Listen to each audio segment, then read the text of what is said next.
que fosse unificada essas normas numa só. E foi criada então a TS, né, que é uma norma técnica.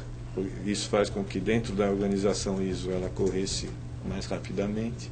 Foi feita a TS 16949 com a finalidade de unificar todas as normas e deixar apenas um pequeno capítulo com as diferenças que cada uma queria ainda manter. E isso foi feito. Então, hoje, vamos dizer, a norma básica é a TS 16949. Está disseminada mundialmente. Quem tinha a certificação das outras normas continuou com ela e foi migrando para a TS 16949. Né? Mas a própria concorrência entre as empresas faz com que elas comecem a criar divergência. Então, de vez em quando, a gente percebe uma força de novo diferenciar. E existe depois, 5 anos depois, outra força para unificá-las novamente. E isso faz, então, com que nunca esteja uma única norma em vigor, mas todas elas falam basicamente as mesmas coisas. Ok. Caetano, como é que está a nossa participação dos nossos internautas aí no chat? Olha só, Gilberto, tem bastante gente que entrou agora no segundo bloco. Queria agradecer aí o Mena Barreto, nosso amigo de Mogi. Tem também o Rick 2003, a Ana Beatriz. E, na verdade, eu tenho assim, uma pergunta bem curta, bem rápida do Rick 2003, que é uma curiosidade. Assim, a gente sempre vê imagens de montadoras com super robôs, né, funcionando. E ele pergunta o seguinte, deixa eu ver aqui, como que anda... E hoje, como que anda a relação humano versus robô nas fábricas? Professor Gilberto, eu acho que ele quer... O RIC 2003 quer dizer se de repente a mão de obra qualificada seja um dos pontos-chave nessas falhas de recalls. Você tem alguma coisa... Os robôs que estão falhando? São os robôs, quem comanda esses robôs. Não sei, provavelmente os humanos colocam a culpa no robô, os robôs devem estar colocando a culpa nos humanos. Pois existe um pouco de mito, achando... Antigamente se falava que os robôs iam deslocar a mão de obra das fábricas. Realmente eles deslocam um tipo de mão de obra, eles começaram justamente a ser usados nas operações que levam perigo à saúde, né, do homem dentro das fábricas. Foi essa a primeira substituição que ele teve. Mas para cada robô que você coloca na fábrica, você acaba tendo que contratar profissionais para programá-los e mantê-los, profissionais de um nível muito mais alto do que seria outro operador que ele está substituindo. Então, se hoje nós formos ver, as montadoras elas não têm menos gente por causa dos robôs. Elas praticamente trocaram uma tecnologia com outra. O que houve é um ganho de qualidade, justamente porque o robô ele não sofre dos mesmos problemas ambientais que um homem exposto a uma pintura, o homem exposto a uma solda, né, com todas as suas variações ambientais daquele processo.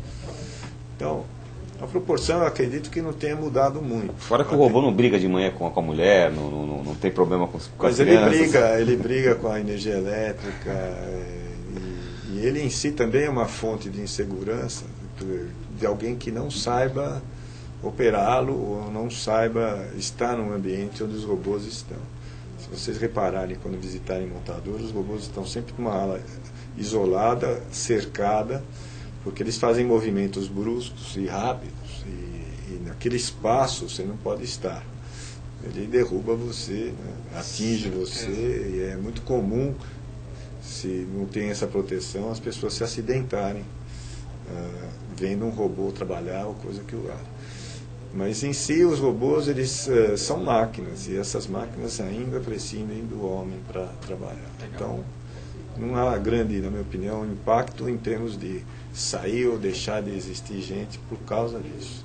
Quanto a eles falharem, isso depende muito da programação que eles têm, né? Da qualidade do programa. O próprio Rick que mandou essa pergunta, enquanto você respondia, ele mandou uma outra na sequência que eu acho interessante.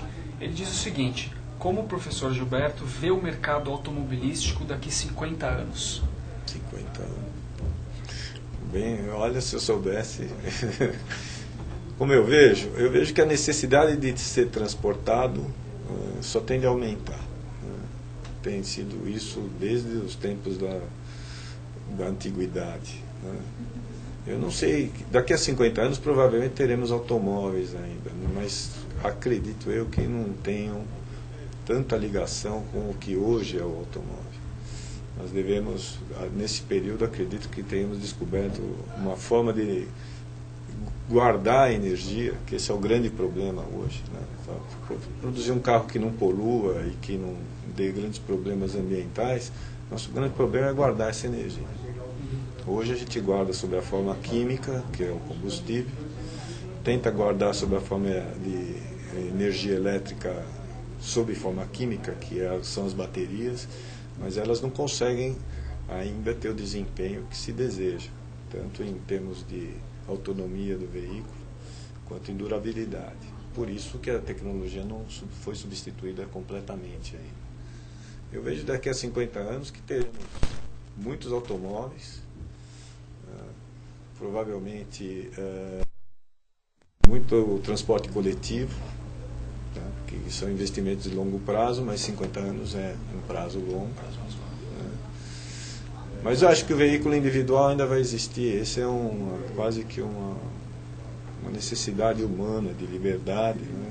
O carro significou isso durante um tempo, né? Na antiguidade, no século XIX era o cavalo, né? O cavalo de raça, né? Foi substituído hoje pelos carros, esporte. E vamos estar produzindo milhões. O que provavelmente vai acontecer é que nós estaremos substituindo esses carros de uma forma mais regular, por algo cada vez melhor. Hoje ainda existe um mercado enorme não atendido no mundo. Daí porque o Brasil cresce, onde o mercado já está atendido, a crise fez cair a produção de automóveis novos, enquanto que no Brasil e outros países ainda tem uma deficiência muito grande de transporte. Agora, quando a gente vê as tendências de futuro, aí já que a gente tocou nesse assunto, a gente vê as tendências de futuro para a indústria automobilística, muito se fala de sistemas que façam que o automóvel dependa menos da ação humana. Ou seja, eu estou aqui no estúdio da AltV, tenho que ir para tal lugar, depois eu programo meu carro, ele vai, ele tem sensor, ele segue trilhas, ele é como se fosse quase que trazer o sistema da aviação, digamos, que você tem vias aéreas, etc e tal, e níveis, trazer isso para uma dependência mínima do condutor. Você acredita nesse caminho? Eu acho difícil isso se completar dentro desses 50 anos, porque a diversidade de lugares e as formas que se quer é tão grande que eu queria que você padronizasse muito o ambiente para você poder fazer isso. Imaginar que um carro consiga ele mesmo tomar todas as decisões em todos os ambientes que a gente tem de trânsito na Terra, me parece ser uma coisa que vai tornar o carro quase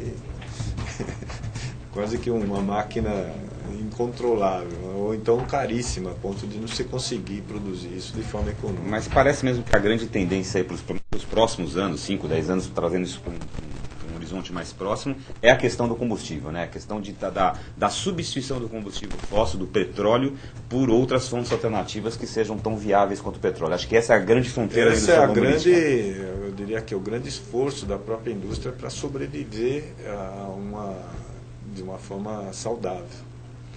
Ela sabe o impacto que ela causa, ela foi talvez, se a gente pensar em todas as atividades que foram feitas em termos de poluição, exceto as emissões de CO2, que isso ainda não foi resolvido, mas hoje um automóvel emite 94%, 95% menos poluentes do que há 20 anos atrás.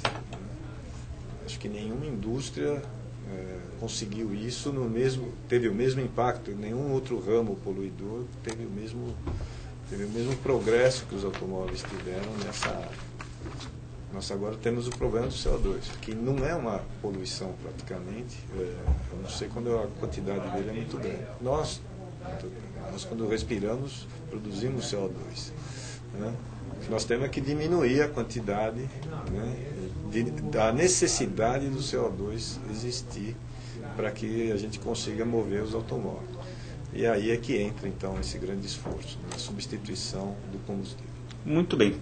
E chegamos ao fim de mais uma edição do Urbanview. Queria agradecer muito ao professor Gilberto Freire, do Instituto Mauá de Tecnologia.